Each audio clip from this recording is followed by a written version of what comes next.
Welcome back to Old School Sports and our OOTP 23 playthrough of the Kansas City Royals.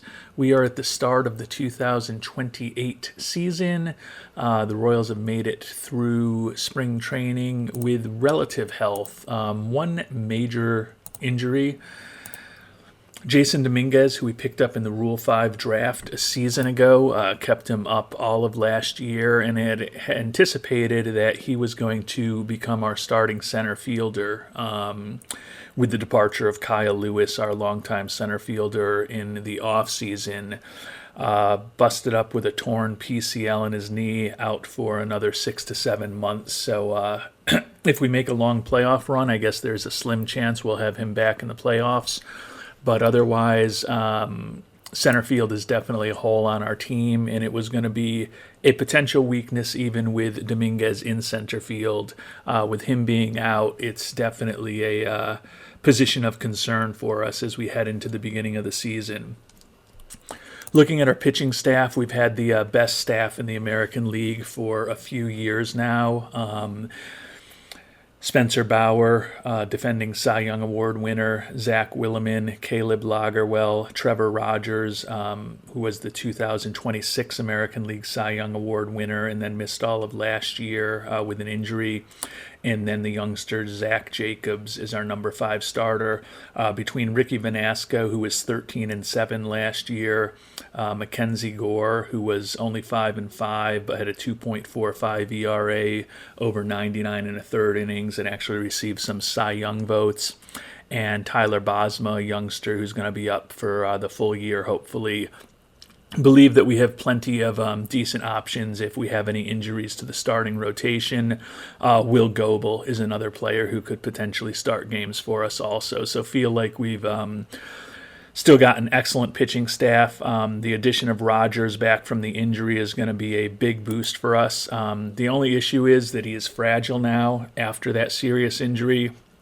And we did just get a scouting report from our scout, and his stuff has dropped by 5 points. His movement has dropped by 5 points, and it's dropped by 10 points from his peak.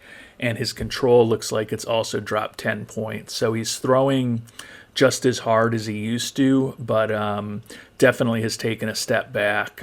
So we'll have to see how he actually performs this year and next season. We've got him at $18 million a year for each of the next 2 years. And then we do have a team option for $18 million. I think it's questionable now whether we will be exercising that option for his 32-year-old season. Hopefully he can be healthy and productive the next couple years and give us a difficult decision to make. But as I mentioned, given that he's fragile now and given that his ratings, at least according to our scout, are not what they used to be, a little concerned that he may not be as effective as he was. That said, his fastball, slider, and changeup all look excellent. But particularly when I'm playing a team like the Royals, I like to put in team options into longer contracts when at all possible, and potentially having the team option for Trevor Rogers in the last year of this contract will maybe allow us to get out from paying him $18 million if he's really not that kind of player in a few years. And you can see MJ Melendez, we've got a team option at the back of his contract. Sal Frelick, we've got a couple of team options. Like to put them in there when possible. You'll note, though, that, with Bobby Witt Jr., with the big balloon in 2031, that's a player option. Similar with Caleb Lagerwell for 2033. Sometimes when you're negotiating with a top player, you just don't have that choice, but have found it pretty useful over the years to put in team options when possible. And we expect the bullpen to be a strength of the team again. Also already mentioned Vanasco, Gore, Goebel, and Tyler Bosma. We've got R.J. Dabovich back, Will Klein, Scott Kobos, our lefty specialist, and then our excellent closer, Austin Roberts, back for another year. Can see he's expected to make about $12 million in arbitration next year, so at some point he's going to probably price himself out of Kansas City, but he has been an incredibly effective closer for KC over the 3.5 years that he has been in the majors. Turning to our everyday lineup, this is where we may have some issues. As I mentioned, Kyle Lewis is gone, was our starting center fielder in the past, and then we've also lost the great Julio Rodriguez, who we picked up before the trade deadline last year and helped deliver a World Series championship for these Royals, but he has moved on to the New York Yankees with a big contract there. So MJ Melendez, who we did sign to an extension in the offseason, is back as our catcher. I'm pretty pleased with him. Signed Shi-Tong Kim in the offseason. He was kind of our big acquisition. He's coming over from Taiwan. You can see right now he profiles as potentially a little bit above average hitter. If he reaches his potential, he would be a really interesting offensive player. Only 22 years old. We signed him to a minor league deal with a major league option, and obviously he made the major league team. He can also play second, third, and short in a pinch, but we're going to have him at first base this year. But think that he could be a pretty important part of this team going forward. That allows us to move Zach DeCenzo to the bench.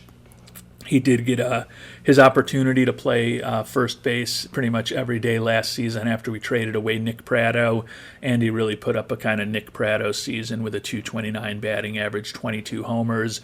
But DeCenzo does have pretty interesting defensive versatility, can play a respectable second and third, and he could play short in a pinch if we needed. So a nice guy to have in the infield. Peyton Williams is back as our designated hitter. 49 homers last year with 112 ribbies, 137 OPS plus. So a very good offensive player who just really doesn't have a position to play defensively, unfortunately.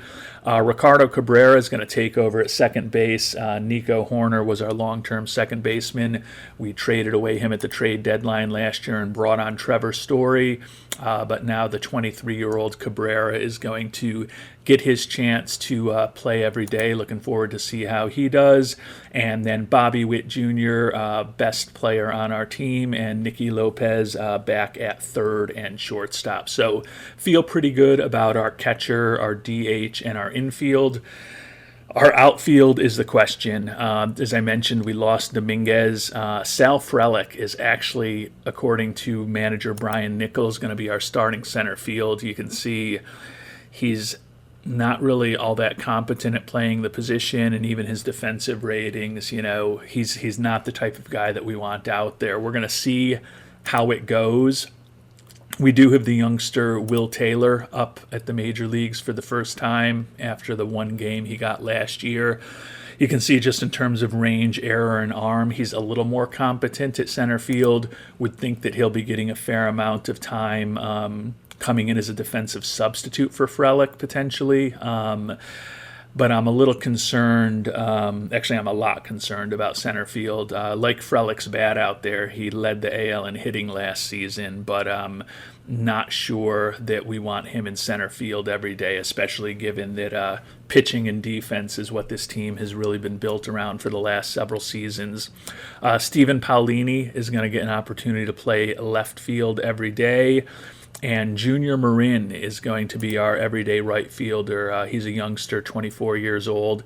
Potentially has really good home run power, combined for 35 homers and 122 ribbies with a batting average over 300 between AA and AAA last year. So clearly has nothing left to prove in the minor leagues, so we're going to see what he can do every day. So we may be a outfielder short.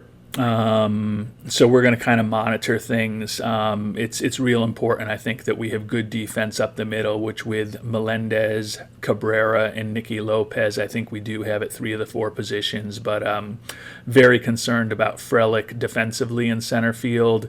And then if we end up playing Taylor there, I'm a little concerned about him offensively, and he's not a great defensive center fielder. Rather, he's someone who would be acceptable. So that is the big hole that we are potentially going to need to fill. Fortunately, we do have over $11 million to take on contracts. So if we get to a point where we need to make a trade, if there's an interesting center fielder who someone puts on the trade block, we will have options to take on some salary. So Center field is the one thing I'm concerned about, and broadly, I'm a little concerned that this team may not score as many runs as we need. But we are going to kick the season off and see how things go. We're still in win now mode with this team, although the expectation is that we're not going to be quite as good as we were last year.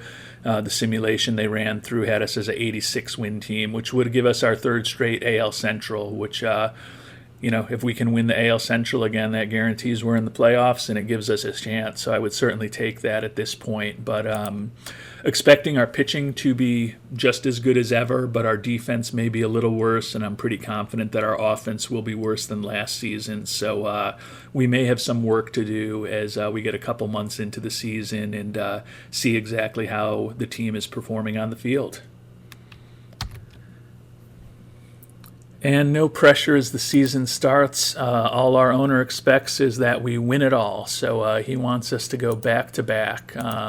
We are in the final year of our contract. So it'll be interesting to see what happens this offseason. Not all that concerned about losing my job. Have an outstanding reputation at this point. 3 playoff appearances and 1 championship in 6 years as general manager of the Royals, so pretty confident that we'll be able to get another job if we get fired. But obviously the point is to hopefully build something sustainable here with the Royals for the long term. But management definitely has high expectations for us this season.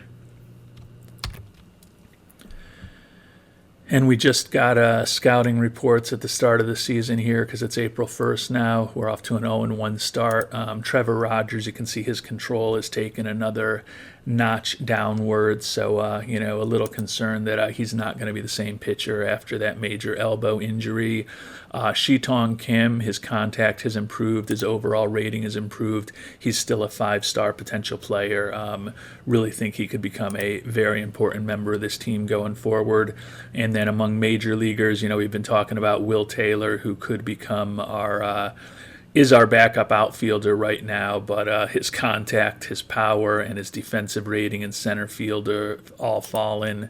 Right now he's the defensive option, and I think that if I was managing the team on a day-to-day basis, I probably wouldn't be starting Frelick in center field first of all, but hopefully Byron Nichols will when we get to the 7th or 8th inning if we've got a lead, and Stephen Paulini or Junior Marin have just batted, potentially side Frelick over to left or center, and then put Will Taylor in center for a little bit better defense. But it'll take us a few weeks to see exactly how Nichols is doing with those defensive switches that we'd like to see. And after losing the first game, the Royals are playing well, off to a 5-1 start. But the young outfielder Junior Marin has a tired arm, which has a substantial impact on his throwing. He's already fragile in terms of his injury proneness. It seems like a bit of a weird injury to put him on the IL for, but we've already got Peyton Williams playing DH, so I think just to be cautious, we're going to put him on the IL. He is off to a blistering start in his major league career, 9 for 17, hitting .529 with 2 homers and 6 driven in those 6 games. Also has scored 6 runs, so hopefully he continues to hit somewhere near that level. But just to be cautious, we are going to put him on the 10-day IL. We did sign A.J. Pollock, who is a competent major league hitter, even at 40 years old, to a minor league deal. So we will bring Pollock up to the majors to help us out in the outfield. Another thing we did do right at the end of the offseason was signed Albert Almora Jr. To a minor league contract. Can see not much of a hitter this point at almost 34 years old, but still is a competent defensive center fielder and a good influence in the clubhouse. So he is someone, given the issues that we're having potentially in center field, who could also play a significant role for us before the season is done. 25-year-old Elijah Lambros, not as good defensively, but looks like he may have a little bit more of a bat. Played in high A and double A last year, so getting his first shot at triple A this year. But he is another player who could get into the center field mix for us down the line.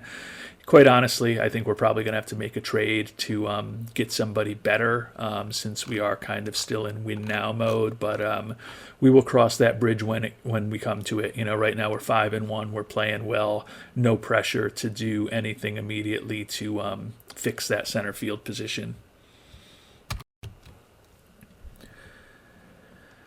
And the Royals still playing well, 10-5 record, first place in the AL Central. Junior Marin is ready to come back. AJ Pollock has actually hit pretty well while he was up. Went right into the starting lineup, hit 276 for us.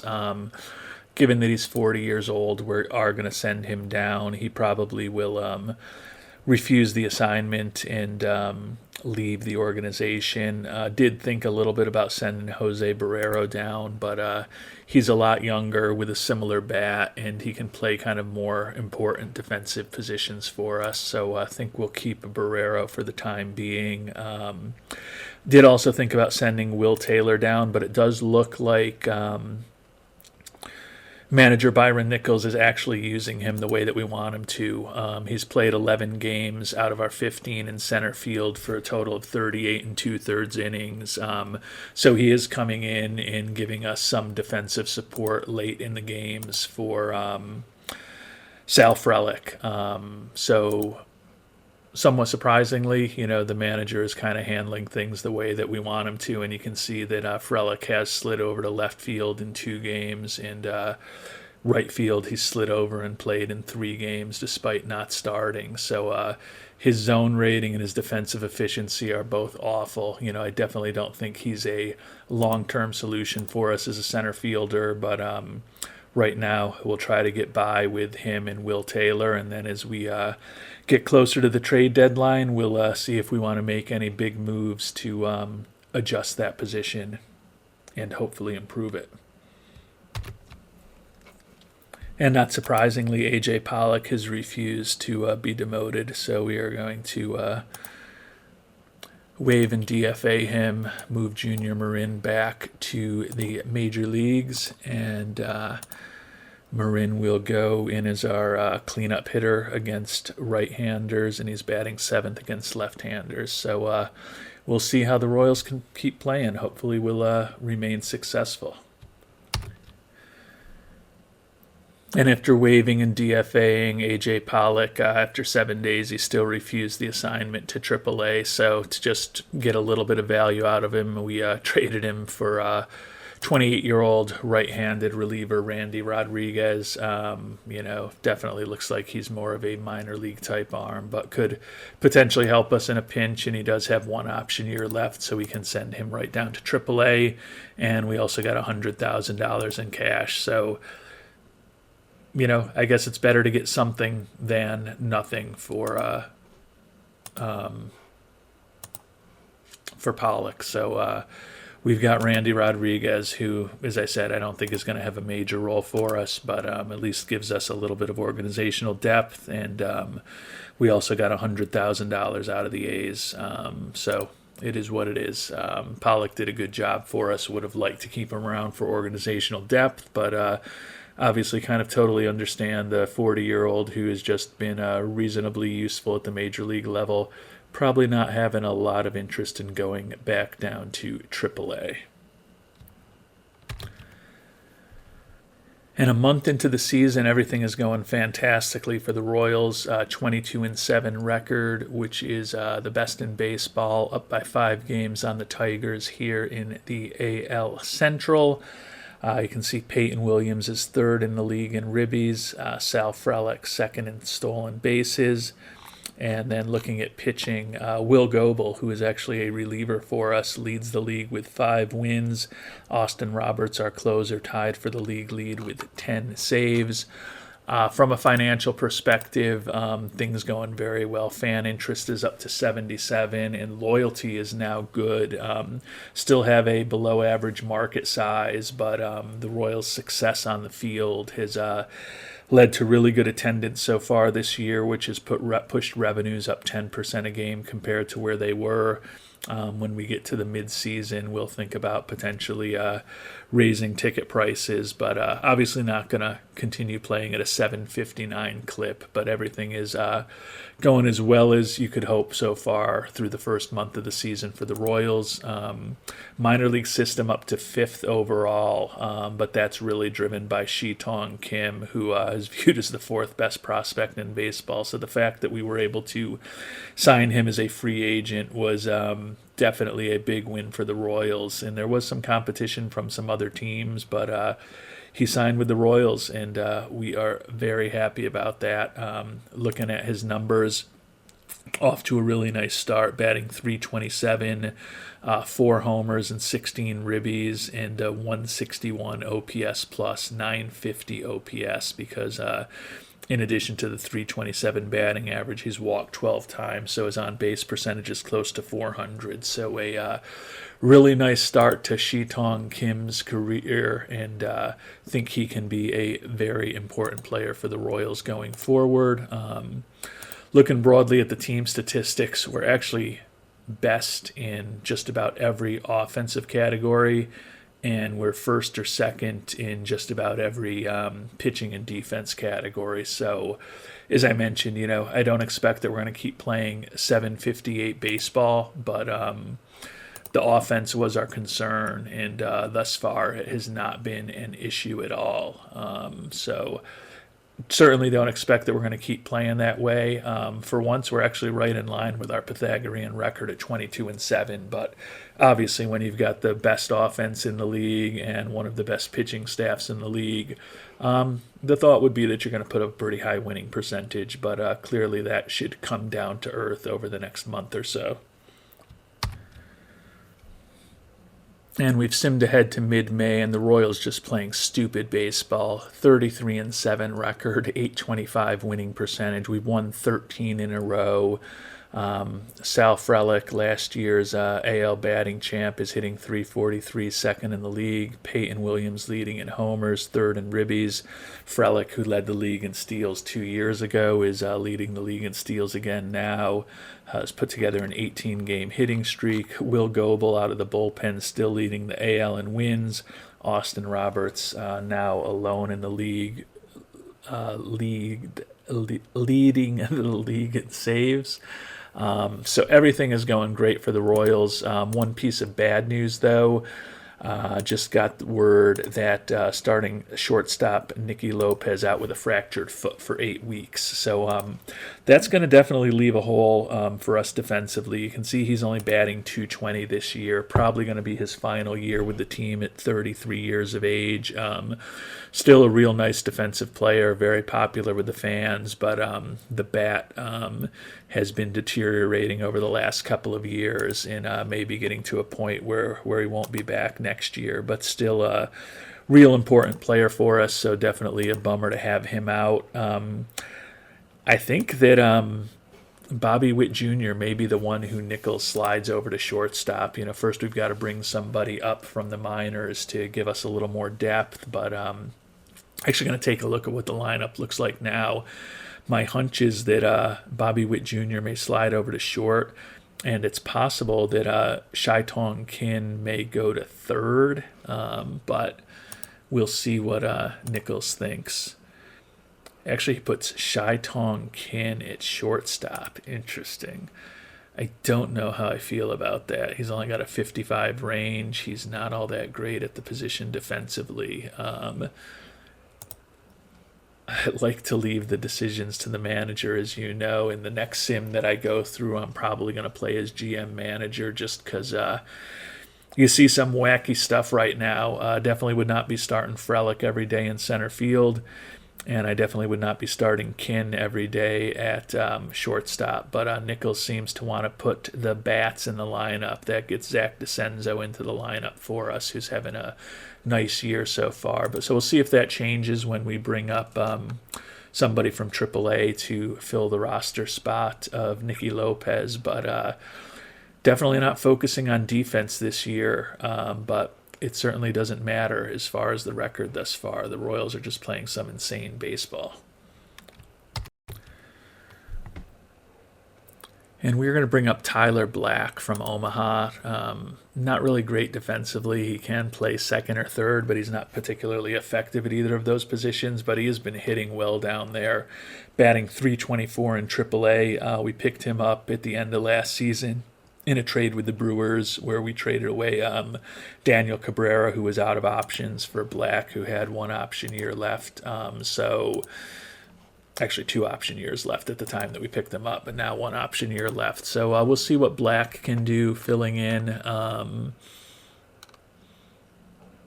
If it weren't for injuries, I think there is a chance that would have brought up the young center fielder Lambros, but he is out with a fractured hand right now. He was not hitting well, but he only played 5 games in Omaha before he got hurt. But I like the defensive versatility that he has. But we will give Mr. Black an opportunity to play at the major league level, get a little experience over the next couple of weeks. Would be surprised if that changes the lineups at all, and looks like it doesn't. So we are going with a team that is very offensive focused and don't care too much defensively with the lineup that Byron Nichols is putting out there. So far, we can't argue with the results. We're 33-7, just an insane start. And the Royals coming back down to earth a little bit with a 36-10 record. Mackenzie Gore, who has filled an important role for us over the last few years, out for the year with a torn UCL, going to be out for 11 months. So doubtful that he's even going to be ready for the start of next season. Had pitched well for us this year, 2.87 ERA with 48 strikeouts and 37 2/3 innings, 3-1 record, all out of the bullpen. So definitely a loss, but we do have a lot of pitching depth, and hopefully can find someone in the minors to fill that role effectively. And a name we haven't heard for a while, Dylan Coleman, is going to be coming back up.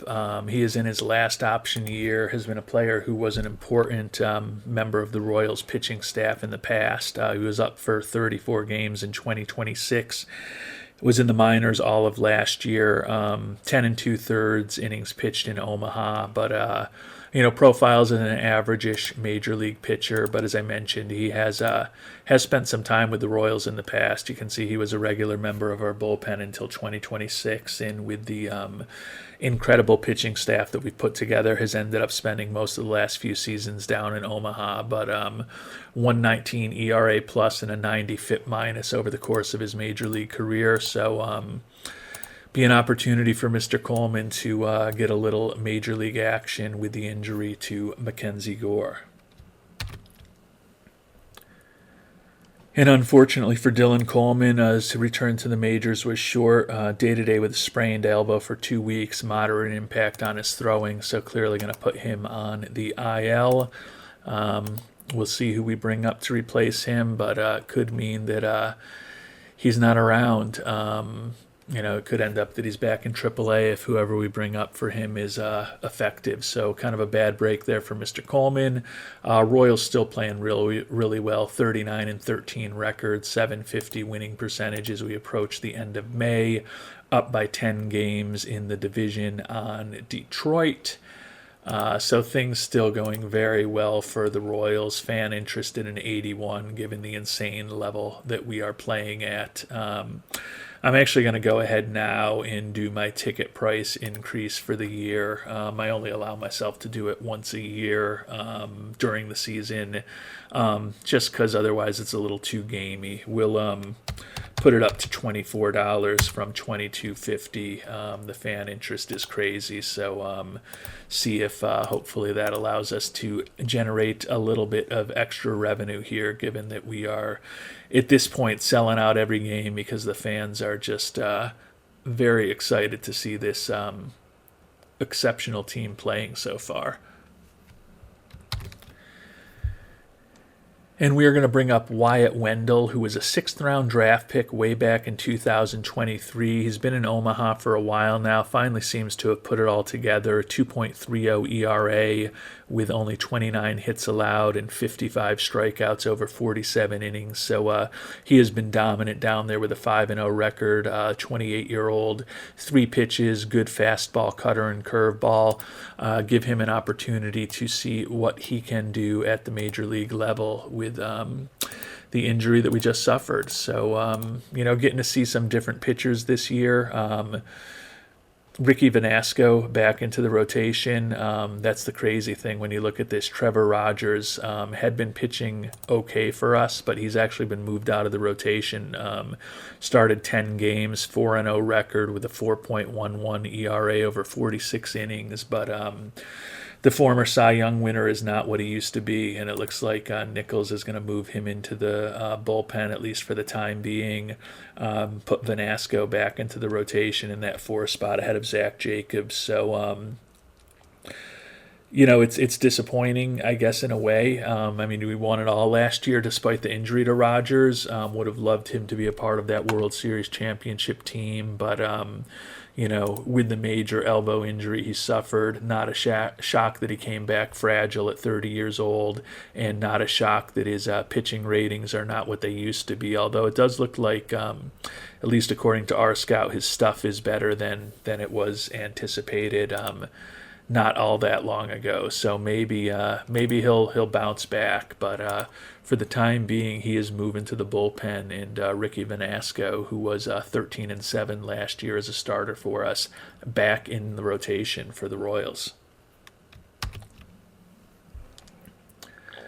And the Royals still playing well, although, the pace of winning is slowing down to a .723 winning percentage, but a 47-18 record. Dylan Coleman back from that short stint on the IL, and Wyatt Wendell was not good with a 13.50 ERA over 4 games.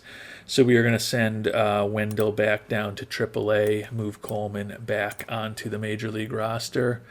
Let Mr. Nichols update his staff and his bullpen. Looks like for the time being, Trevor Rogers is still more in a setup role than in a starting role. And he switched things up again, put Tyler Bosma into the rotation. He had done well with a 2.97 ERA over 25 starts. That means that we're moving Zach Jacobs out of the rotation, and he's definitely struggled recently. You can see his ERA up to 5.11. So I actually don't mind Nichols kind of mixing and matching some of those guys at the back end of the rotation. A little surprised that Rogers is out, but definitely not all that concerned that he slides Jacobs out and gives Tyler Bosma a chance to see what he can do with a few starts. And we mentioned that we brought up Tyler Black when Nicky Lopez had his injury because he was hitting .324 in AAA. And he's been scorching the ball at the major league level with a .667 average. The issue is that it's over 3 games and 3 at-bats with only 1 start since Lopez went down. So clearly Black not a big part of the lineup as far as Nichols is concerned. So we're going to send him back down to Omaha, bring up Nicky Lopez. Lopez is kind of the borderline for whether or not I think he would need a rehab assignment, but want to get him up here to hopefully stabilize that defense. I didn't expect us to play over 800 ball all year long, but I think certainly, having Nicky Lopez back in at shortstop rather than Shitong Kim will hopefully allow us to give a little more support to our pitchers in terms of having some good up-the-middle defense for them. So Ken back into his role as our first baseman. You can see he's definitely slowed down, batting average down to 260, 109 OPS plus. Still profiles as someone who could end up being a incredible offensive player for us, and very versatile defensively now. We played him at first base, and now he's got a bit of a run at short. He's kind of a natural second baseman. Third is where he hasn't played much yet, but, given that strong durability and the potential that bat becomes something special, real happy to have him on board.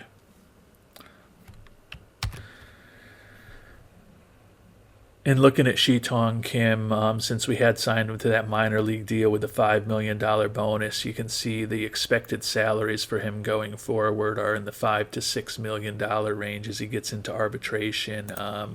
Don't know if there's an opportunity to sign him for a little less next year. No, he's looking for $5 million, so he's going to be expensive for us. But if he produces the way his batting profile suggests that he could produce, with his real good work ethic and his defensive versatility, he's going to definitely be worth that kind of money going forward. And we've made it to June 16th. The Royals 51-21, still by far the best record in baseball, up by 13 games on the Tigers here in the AL Central. Little bit of bad news. Sal Frelick, who tied with teammate Bobby Witt Jr. to lead the league in steals 2 years ago and won the AL batting title last season, was pushing to try to do both this year, but he is now out with a sprained ankle for 8 weeks. So he's put up a 142 OPS plus for us this year. He is a fragile player, so kind of probably not surprising that he's banged up and we're going to miss him, but as you know, he's been playing center field for us, minus 4.9 in terms of his zone rating. His defensive efficiency up to a 934, so not great, but better than it was when we last checked in. But definitely is not the answer for us as a center fielder, but obviously, an important bat in our roster. So not optimal that we're going to be without him for the next 2 months, essentially. We'll put him on the IL, keep him on the 10-day in case he can come back a little sooner since we don't need space on the 40-man right now. We're going to take a look and see if maybe there's someone to try to trade for. We've been thinking about adding a center fielder anyways. If we can't find somebody, then that may be the opportunity for Will Taylor to get into the lineup every day in center field, and it does seem that would be what Byron Nichols would do. Taylor so far this year, not a ton of action, 107 at-bats, but is hitting 271 with a 104 OPS plus. So he has certainly been respectable for us. Checking in on a couple other key players. Peyton Williams, banging out home runs again, 19 homers, 54 driven in through the first 65 games of the year, 133 OPS plus. Has only put up a 1.3 WAR because he's just such a mediocre defensive player, and he spends most of his time as DH, but his bat has still been good. Ricardo Cabrera, the rookie second baseman, is holding his own, batting .266, 90 OPS plus, 90 WRC plus, 1.2 WAR, solid defensively. Looking at his numbers, 982 fielding percentage, 1.046 efficiency. It's kind of been what we expected. Would obviously like to see a little more of a bat from him eventually, but certainly hasn't embarrassed himself.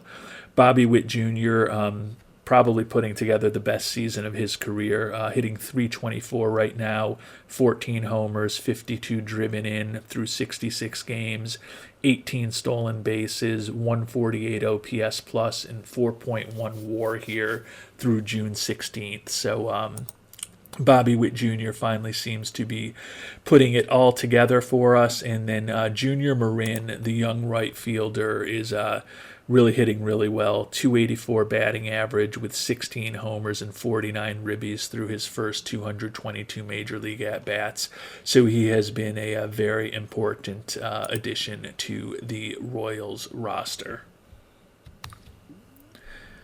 And looking at the trade block, Victor Robles is the most interesting center fielder out there. Kind of an average-ish bat, really good stealing, really good base running, and as you can see, a little better defensively than I think Will Taylor would be, and he's more experienced playing center field.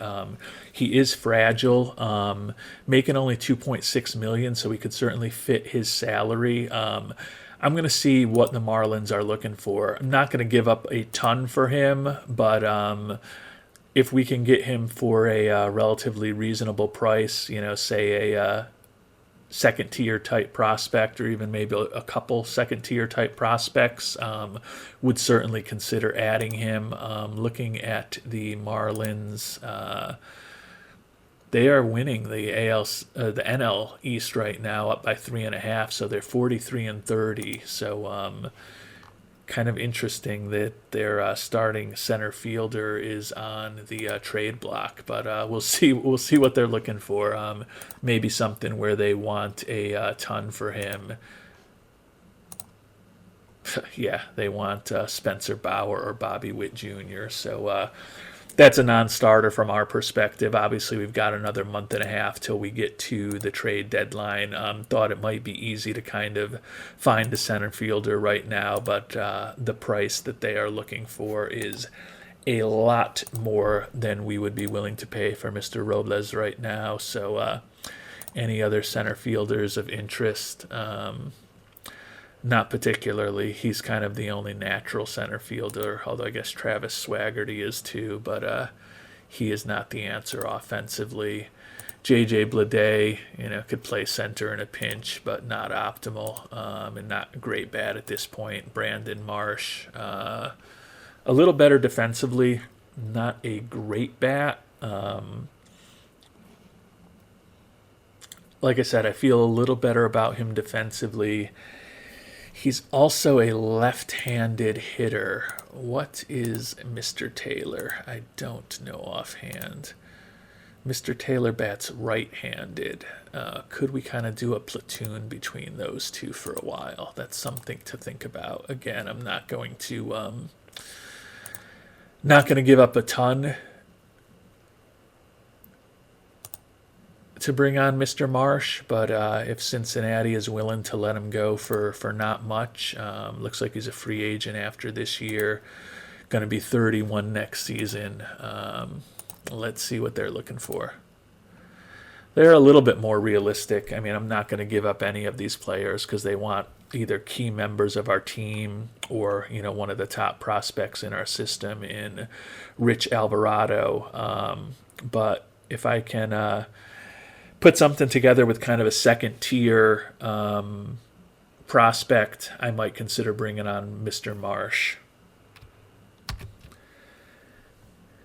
And it looks to me like the price for Marsh is too much right now. So it would have been easy to use the injury to Frelick as an opportunity to make the trade, but nothing that exciting right now. So we're going to have to decide whether to bring up Albert Almora Jr. or Elijah Lambros. So we'll give that some thought.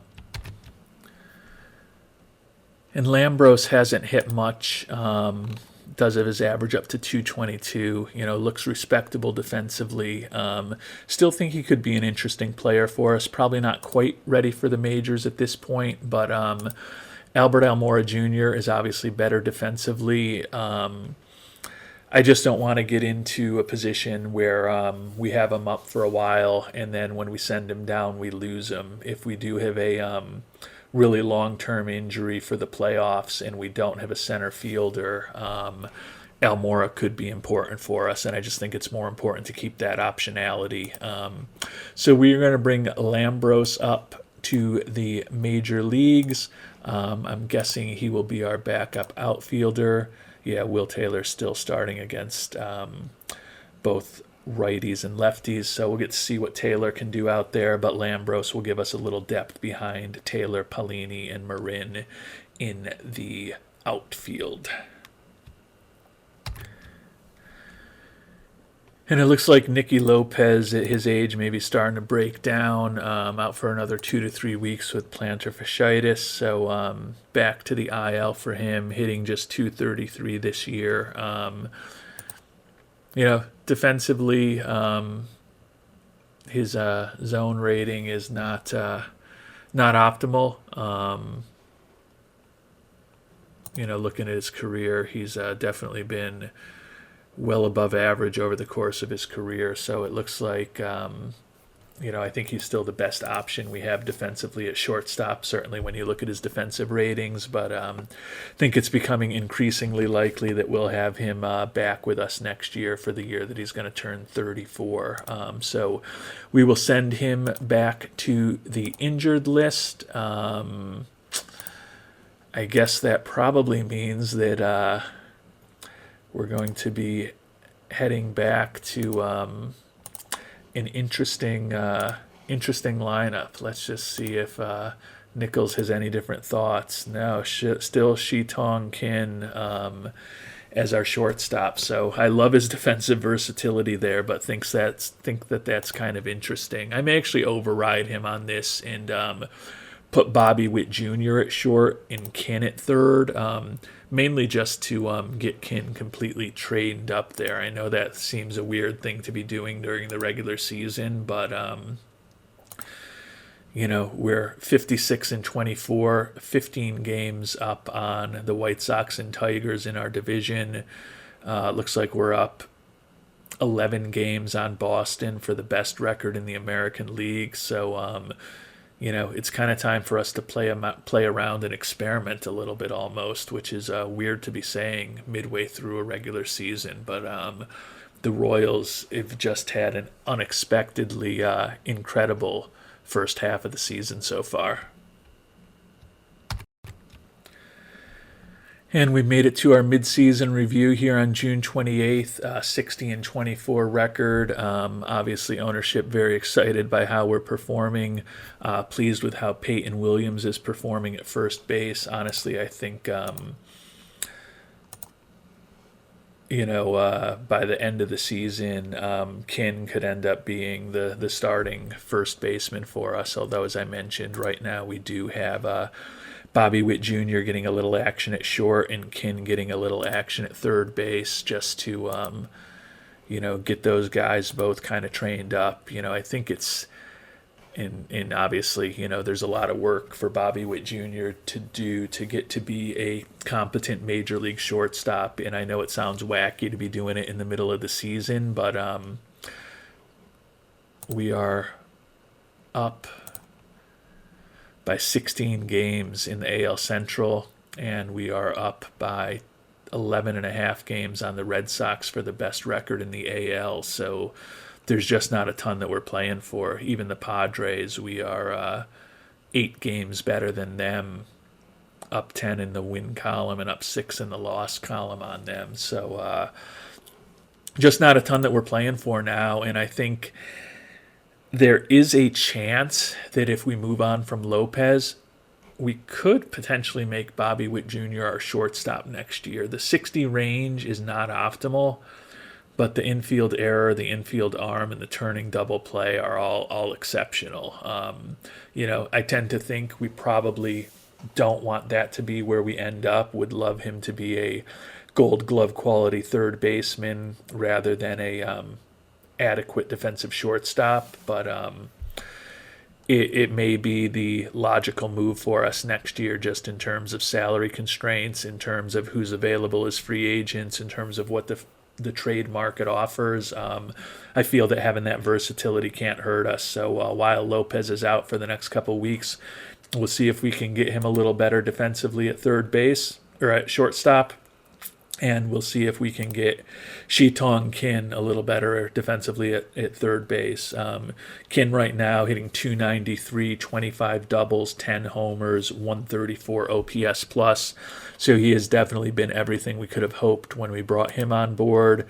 And Bobby Witt Jr. is definitely going to be in the MVP mix, hitting .327, 14 homers, 54 runs driven in, 21 steals, 147 OPS plus, and he's up to a 4.5 WAR. So the Royals are looking good here in the first half of the season. Checking in on the overall stats leaders is not what I wanted to do. I wanted to check in on the team statistics, and somewhat surprisingly, our offense is still just one of the best in the American League.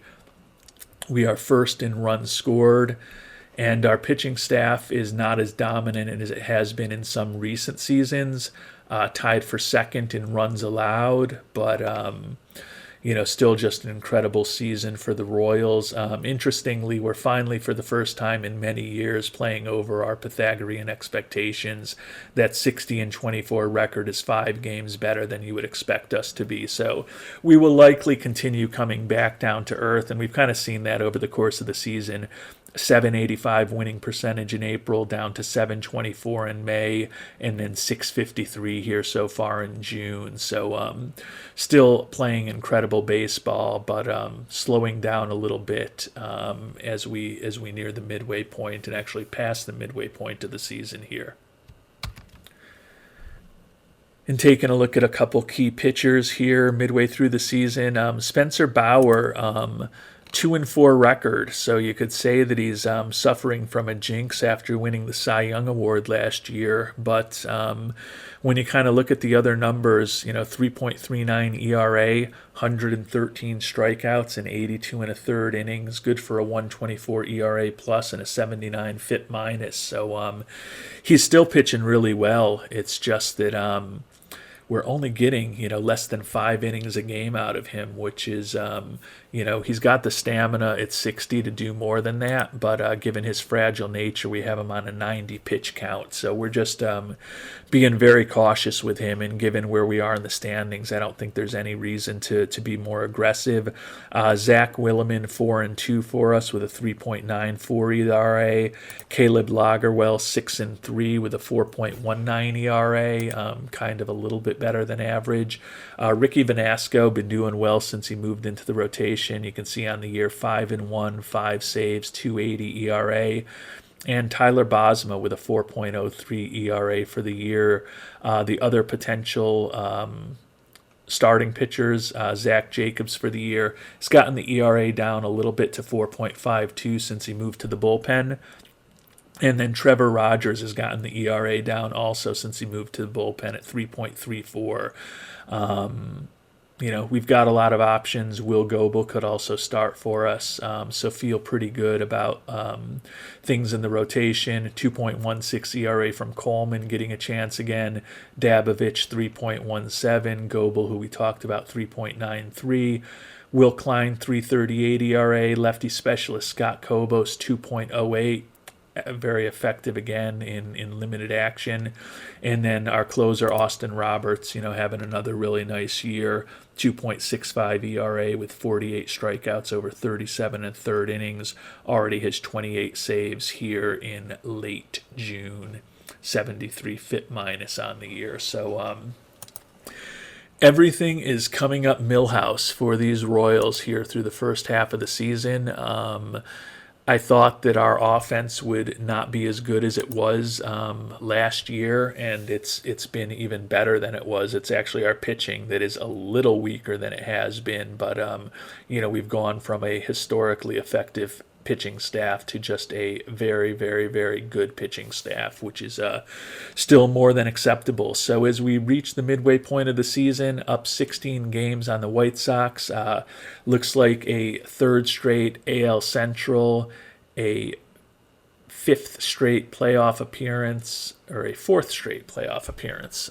Making up numbers for you, which are not appropriate. But we look like we're on pace for a third straight AL Central, on pace for a fourth straight playoff appearance, and certainly on pace for a sixth straight winning record in our 7 seasons as GM. So everything is going great so far. I'm sure something will happen over the second half of the season that will make things interesting. Still don't love where we are as far as center field, so that's something that we're going to look into when we get into the month of July. Can we pick up one of the guys that we talked about recently for a more reasonable price? Or is there somebody else that we want to decide to chase after to fill that gap in center field? But otherwise, I don't feel like we've got a lot of holes on the team. So things are going really well. Hopefully they'll stay that way in the second half of the year, and we'll find out together in our next episode. Until then, thank you so much for watching, and hope you have a great day.